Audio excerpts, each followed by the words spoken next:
Isang 5-bedroom modern house ang natagpuan natin dito sa Suelio, Baguio City. Ang Suelio po, isa sa pinakasikat na lugar dito sa Baguio kung saan matatagpuan ang Pinewoods Golf and Country Estate.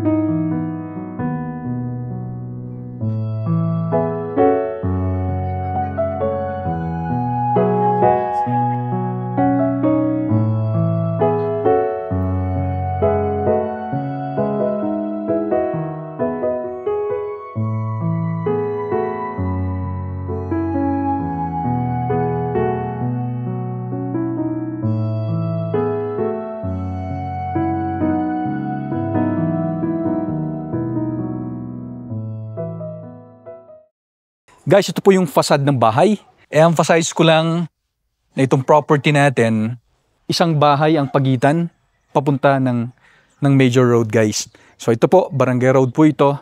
Tapos major road po doon yun. May dumaan na motorsiklo kanina. So ang kagandahan po niya, hindi tayo nasa gilid mismo ng major road. Kasi kapag major road, medyo maingay. So papasok ka ng konti, isang bahay ang pagitan, and then itong property na natin. Yun po yung isa sa maganda sa property na ito. So guys, pasok po tayo. Dito po, mapapansin nyo, napakadami ng halaman. Kapag mahilig po kayo sa garden, malamang magugustuhan nyo po ang property na ito. So, dito po sa may part na ito, sa may kanan ko, makikita nyo po rito, meron tayong fountain. So, napapalibutan po tayo ng mga halaman, iba't ibang klase. O ano to, makahiya? Ganyan po siya. Malilong. Dito po, makikita nyo po dito, may silong. So gumapang na po itong halaman na ito at nagsilbing parang bubong. Tara po, dito po yung car garage. Dito pa lang po sa may car garage natin, makikita nyo na mayroon siyang napakagandang view. Mamaya mas may emphasize yung view na yan kapag nasa taas tayo. Ganda po ng fern, no? That's a Cordillera fern. Tara po, sundan niyo po ako. So dito po, meron pong daan papunta naman ng main entrance. Bago po tayo pumasok dito sa main entrance natin, silipin muna natin yung isang side pa, itong entrada. So ito po, ang dami uli ng halaman, kung mapapansin po ninyo, at mga old na halaman. So malalaki na po sila, hindi nyo na po kailangan maghintay pa ng napakahabang panahon para lumaki yung mga halaman na ito. Tara, silipin po natin ito po. Gusto ko pang i-emphasize sa inyo, ito mga Cordillera fern. Kasi dito lang po natin makikita yan sa Cordillera. Dito po may access po tayo dito. Papunta mamaya, doon sa may basement natin, kung sa matatagpuan natin yung waterfalls, yung koi pond, pero mamaya po natin yan pupuntahan.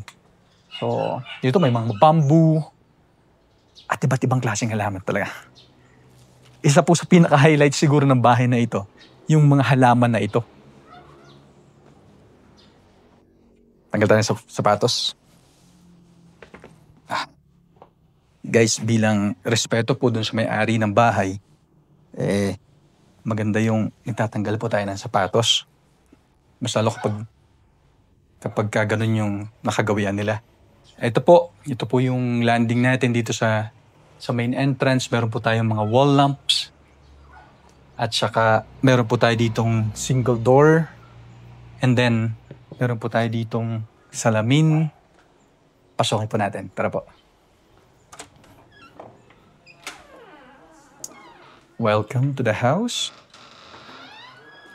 So dito po guys, sasalubungin po tayo dito ng foyer. So ito po siya. Meron po tayo ditong console table. And then dito sa gilid natin, meron po tayo ditong mirror. Wall lamps na naman. Napakaganda. Nagja-jive po ang bawat appliances na furniture dito sa bahay kung mapapansin po ninyo. Tara po, pasok po tayo. Dito po sa may kanan ko will be your kitchen. At dito naman, yung ating living room. Unahin na po natin yung living room, guys. So dito po sa living room, naka-high ceiling po tayo dito. Meron po tayong napakagandang chandelier. And then, maluwag. Yung iba pong mga gamit dito, guys, kukunin ng may-ari. Yung mga personal niya, yung mga talagang bet na bet niya. Pero yung iba naman, ay kasama na sa binibili niyong bahay. Parang semi-furnished po ito. Ang ganda nito. Guys, oh. Kapag bibigyan ng may-ari ito, ang ganda, napakaganda ng detalye nung pagkakaukit. Dito po may fireplace po tayo. Electric po ito. And then meron po tayo ditong television. May mga paintings. Mahabang sofa na L-shape. Dito po sa kanan natin, pababa po ito, papunta ron sa susunod na floor sa may basement. Pero mamaya po natin pupuntahan yan. Dito po, punta po natin itong kitchen. So, meron ka ditong island counter. And then, ito po yung kitchen mo. Black granite ang ginamit. Meron kang mga appliances and furniture. The cabinetry also. Makikita nyo po, hindi po siya yung basta-basta plain na cabinets lang. So, double door na refrigerator. And then, dito po sa may banda rito, meron po tayong powder room. Ganyan po yung powder room natin. Ang ganda rin ng furnishing. And then dito po sa may banda rito, may dirty kitchen po tayo. Okay, nandito rin po yung lutuan natin. So mayroon tayong four burner po dyan. Meron kang exhaust doon, cabinetry. And ano to? Dishwasher ba to? I see. So you have a dishwasher also. Tapos meron ka pa uling maliit na ref dito. And then, teka. May pantry ka po dito. Yan. So, you have a pantry. Punong-puno ng pagkain. And then, kapag binuksan po natin ang pinto na to, lalabas po tayo doon sa car garage kanina. Yung nakita po natin.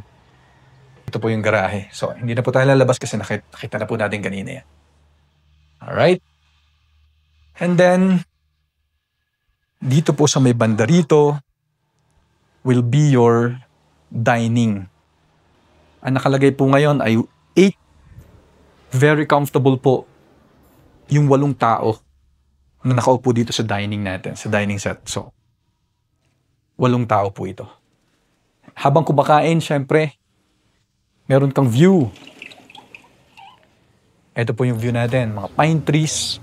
Sa mas mataas pa ng konti, kita mo yung golf course dyan. So, papakita namin sa drone shot sa inyo yan. And then, dito naman po may sliding door para lumabas dito sa may balcony natin. Tara po, tingnan po ninyo. So may basa. May balcony tayo dito, guys. Tapos may mga Cordillera fern na naman. Cordillera fern. Tapos guys, emphasize ko po sa inyo. Meron po ditong taniman ng bulaklak. Siyempre, ang Baguio City, kilala po yan na taniman ng bulaklak. Bilihan ng mga strawberry. So dito po, sa likod lang po natin, may strawberry farm at meron din pong flower farm. And then, guys, pag dumiretso ka po rito, meron po tayong bedroom. So, ito po yung una nating bedroom dito sa baba. Kapag may mga matatanda kayo, elderly, hindi nyo na kailangang umakyat pa. So, ito po yun. And then, meron din po siyang sariling toilet and bath dito. Ngayon po, ginagamit po na bedroom ito ng ating kid dito sa bahay. Okay? So, ito po yung first floor. Aakyat naman po tayo ngayon sa second floor. Let's go. Hagdanan po natin, solid wood po ito. So, hindi po kayo nakakadinig ng mga steps kapag umaakyat. And then, wood din po ang ating handle. Itong railings po natin. And then, black granite po ang floor natin dito sa taas. Napakaganda ng chandelier na ito. Bagay na bagay sa kulay. So nakita nyo po, nagja-jive po lahat ng kulay. Black and white ang combination po natin. At gusto ko rin po itong ginawa nila ditong design. Meron ka ditong console table with the mirror. Very nice. And dito po, merong kang konting silip dito sa sala natin. Kapag ka may mga bisita ka, pwede mo po silang sigawan ng hi, hello, mula rito sa taas. So pasukin po natin, guys, yung first bedroom dito sa second floor, which is the master bedroom. Tara po. Ito po ang ating master bedroom. Maluwag. And nakahiwalay po ang walk-in closet nito. Doon mayroon po ditong wardrobe, pero nakahiwalay po ang walk-in closet niya. Mamaya pupuntahan po natin. Ganito po siya. Meron ka po ditong very comfortable na king-size bed. And then dito po, meron pong toilet and bath. Yeah. Ang toilet and bath po natin, floor to ceiling ang mga tiles dito sa bath. And then you have the lavatory here and then water closet. And then dito po, pag dumiretso ka po dito sa may balcony mo,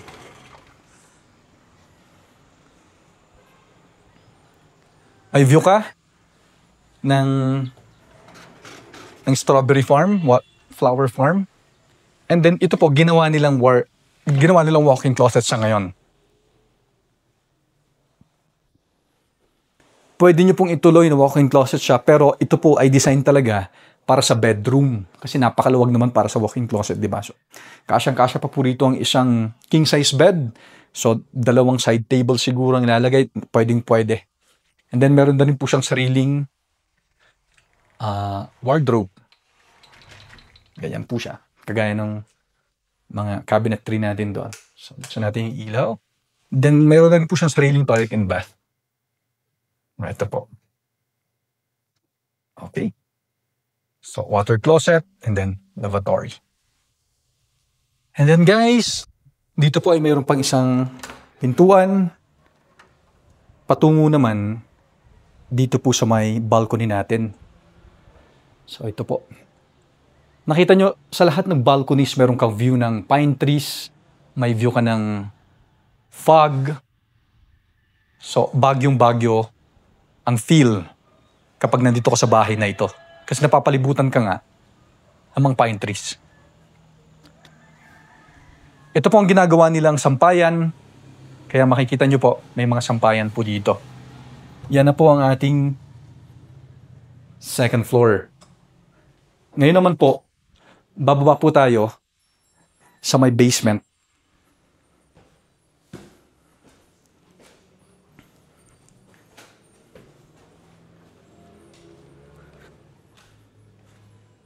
Okay.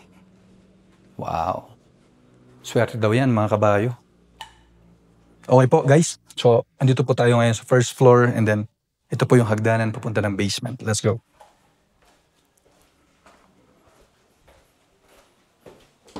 Nice. Ano yun? Talaga ng wine? Ito po tayo ngayon sa basement.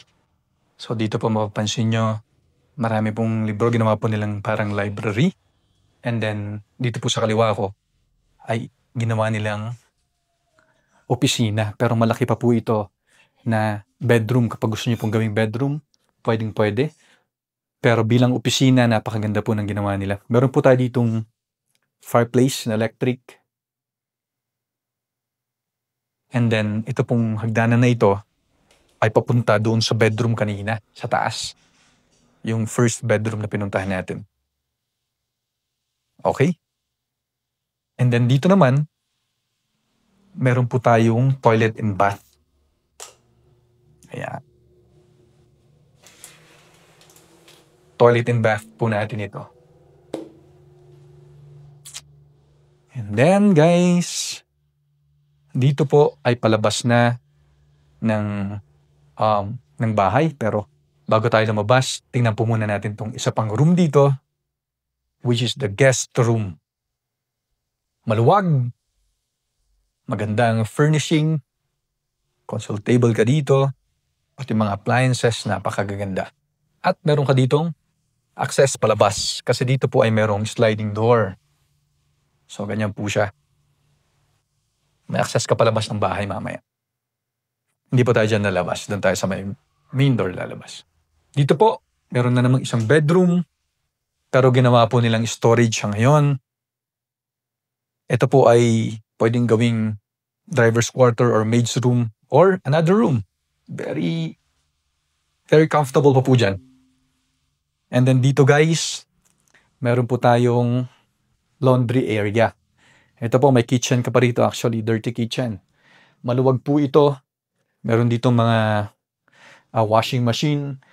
And then makikita nyo po, meron po ditong water heater. And then, gas po ang gamit nila sa pagpapainit. Meron ka ditong water tank. Alright.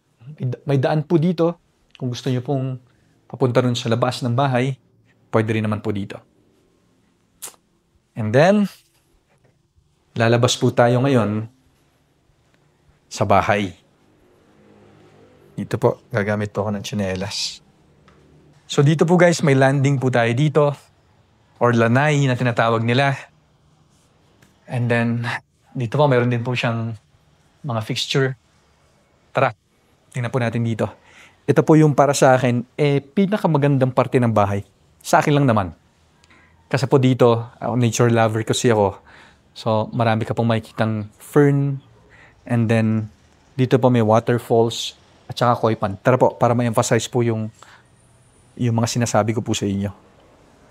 Dito po guys, sa baba, meron ka pang isa pang room. Studio type po yun. And then dito, may mga puno ka, may mga bamboo ka dyan. Dito, pwede kang maglagay ng bonfire. Dito po ang gaganda na. Ang tataas na ng mga bamboo. Gusto ko itong gabi. Oh. Gabi. Ito po yung sinasabi ko sa inyo guys. Dito po sa kanan ko, meron po tayong waterfalls. So bumabagsak po yung tubig dyan. Functional pa po yan. Tapos yung babagsakan po niyang tubig ay, ang babagsakan po ng tubig ay koi pond. Ganda ng fern, no? Dito po may kitchen uli. Kasi kapag halimbawa nagkakasayahan kayo mga magkakaibigan dito, pwede kayong maglagay ng table dito, mag-inuman dyan, maggitara, magkantahan. And then mayroon na naman tayong view dito guys ng flower farm at saka ng strawberry farm. So nakikita, mula po dito nakikita na natin yung major road. Okay? And then, sa pinaka huling parte ng bahay, makikita po natin dito yung studio type. Halimbawa, may guest ka or gusto mong magpaupa Airbnb, pwede po ang parte na ito ng bahay kasi nakahiwalay po siya rin sa main house natin. Tara po, pasukin po natin. Eto po. So, meron po siyang ganito na room. Studio type po ito. Meron siyang double bed dito. Tapos, meron kang kitchen. Meron kang dining. And then, meron kang toilet and bath dito.